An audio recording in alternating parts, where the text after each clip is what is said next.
En minimisant l'événement d'adhésion à l'AFC AM23 de Claude Ibalanka par le secrétaire général de l'UDPS, Augustin Kabouya, apparaît comme une erreur grave du régime selon l'opposant révolutionnaire Merlin Vouvou, pense que cet ancien collaborateur du président Félix Tshisekedi a un carnet d'adresses costaud et il demande à Kabouya d'organiser son laboratoire pour contrer les dangers qui pourraient arriver.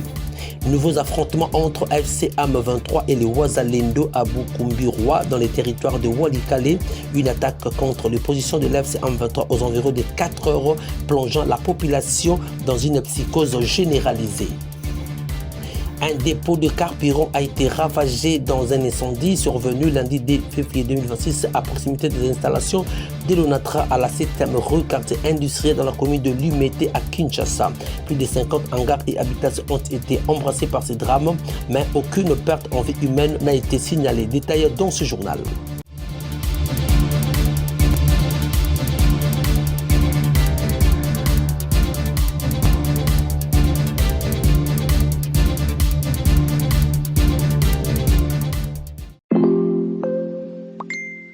Un important accord historique de partenariat économique a été signé lundi 2 février 2026 à Abu Dhabi entre la République démocratique du Congo et les Émirats arabes au palais présidentiel en présence des deux chefs d'État, fruit d'une vision axée sur les transformations locales et du partenariat équilibré. Cet accord porte sur 3 axes majeurs, à savoir commerce et investissement, infrastructure, mines et la diplomatie. L'accord économique a été signé par le ministre du Commerce extérieur congolais Julien Paluku et son homologue des Émirats arabes unis Thani Bin Ahmed.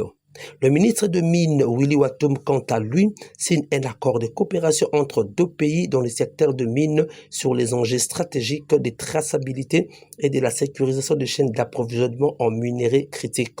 Enfin, le dernier accord signé par la vice-ministre des Affaires étrangères Noéla Ayegana Gato concerne le renforcement de la collaboration entre l'Académie diplomatique de la République démocratique du Congo et l'Académie diplomatique des Émirats arabes unis. Parce que entre les États, il n'y a que les intérêts. Maman Paulette, le conflit est inhérent dans la société. Les propos minimisants tenus par le secrétaire général et président AI de l'UDPS Augustin Kabouya concernant l'adhésion de l'ancien ambassadeur itinérant et proche du président Félix Tshisekedi, Claude Ibalanki, au mouvement rebelle FC 123 de Corneille Nangaa, a donné un couloir de réflexion dans les camps des opposants congolais. Selon l'opposant révolutionnaire Merlin Vouvou, réveille la conscience du secrétaire général de l'UDPS de ne pas minimiser cette situation plutôt que le régime doit alimenter des laboratoires pour contrer les dangers qui pourraient arriver car Ibalanki a un carnet d'adresses costaud dans la région du Grand Lac vu la fonction qu'il occupait auprès du président Félix Tshisekedi. Quand Kabouya dit Ibalanki représente quoi? Ça dit il est dans le lettrisme géostratégique et géopolitique. Ibalanki gérait le mécanisme qui a suivi accord à Addis Abeba à Nairobi. Quand il y avait débat avec des chefs d'État de la sous-région, Kabouya ne participait pas. Je ne sais pas. Je ne sais pas si Kabouya a la capacité d'aller débattre à ce niveau-là. Il est en contact avec tout le président de la sous-région. Il était là. C'est lui qui parlait du Congo dans le mécanisme, la CIRGL n'a dit ça, le mécanisme accord cadre. Ça veut dire, le problème avec le régime Nabiso, c'est la capacité de tout minimiser. C'est pourquoi nous sommes surpris. Or, un État sérieux prend tout avec beaucoup d'intérêt. Et, au niveau Kabouya, président et partisan à pouvoir, député national de surcroît, il ne maîtrise pas les enjeux géostratégiques et géopolitiques. C'est Ibalanki est allé avec un carnet d'adresse. Il connaît les causes profondes. Il connaît ce qui s'est boutiqué pour y aller Marakuna, Addis Abeba, Nairobi face aux groupes armés. Donc il a tout un sac d'éléments. Il a tout un sac d'éléments. Ça veut dire que quand Kabouya l'a dit, il est dit pour les communs des mortels, il ne peut pas vous le dire, Maman Paulette.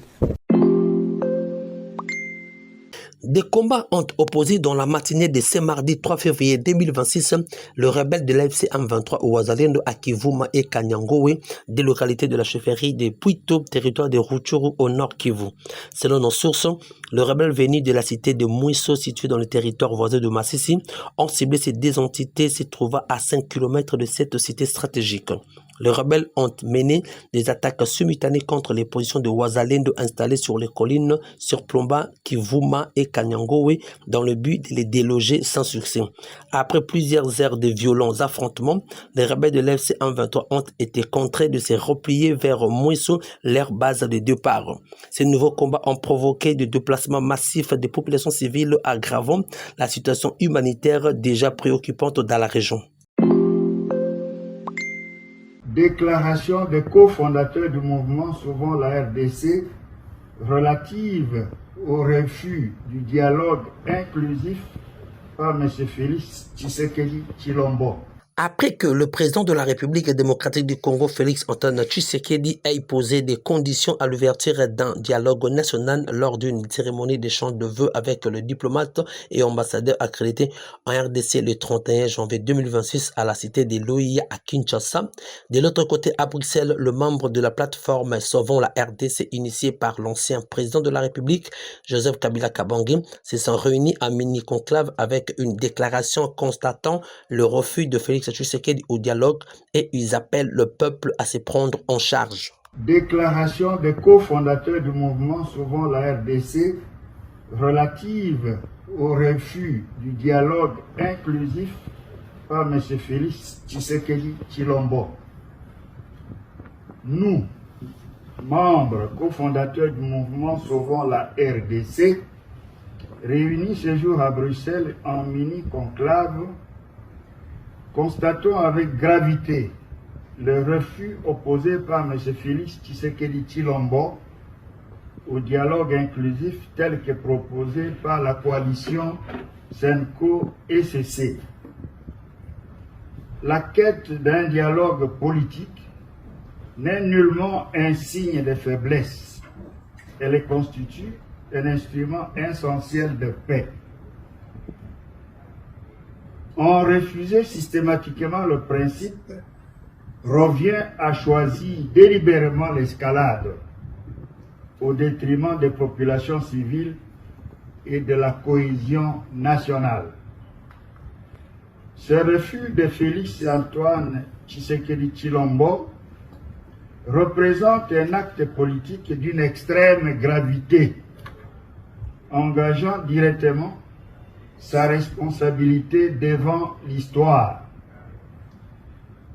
Face à cette position, le peuple congolais est appelé à en prendre acte et à en tirer toutes les conséquences dans le strict respect de la Constitution et des mécanismes légaux de résistance qu'elle garantit. Faite à Bruxelles le 2 février 2026, les signataires. Merci beaucoup.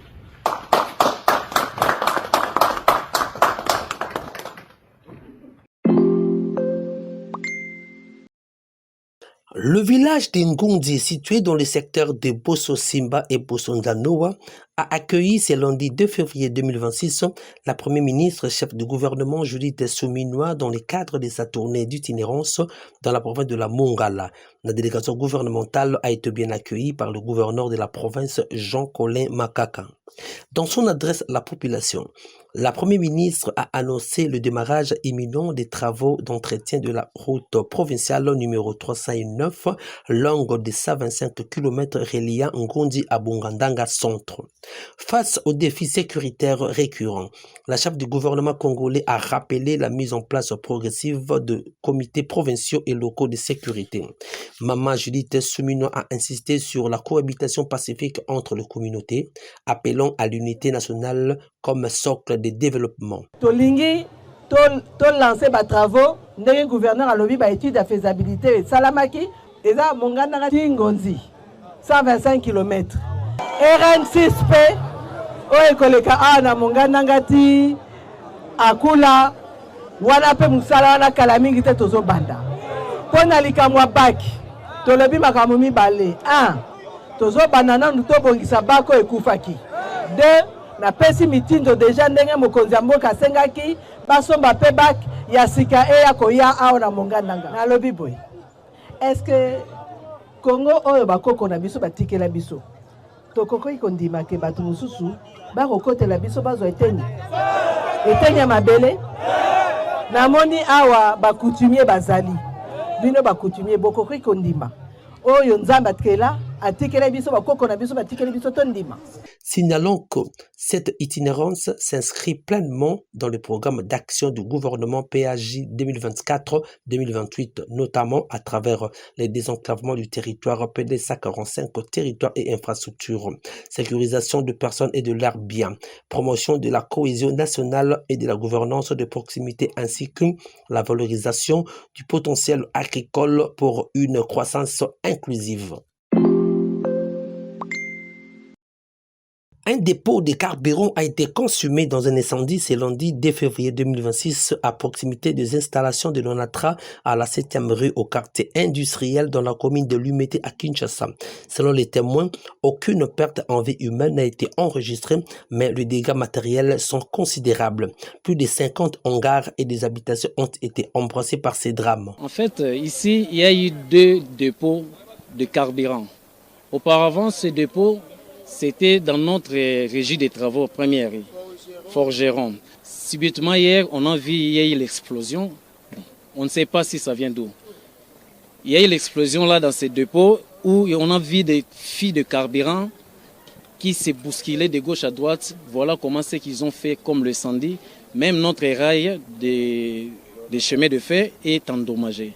Les maisons d'autrui sont endommagées. Donc on ne sait pas quoi faire.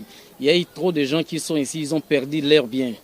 Et là, on demande vraiment dans notre État pour assister tous ces gens-là parce que c'est tellement difficile. Lobby, ngai na vandia wepa na ngai awa na monikaka fi ya carburant et enflammé. Bouh!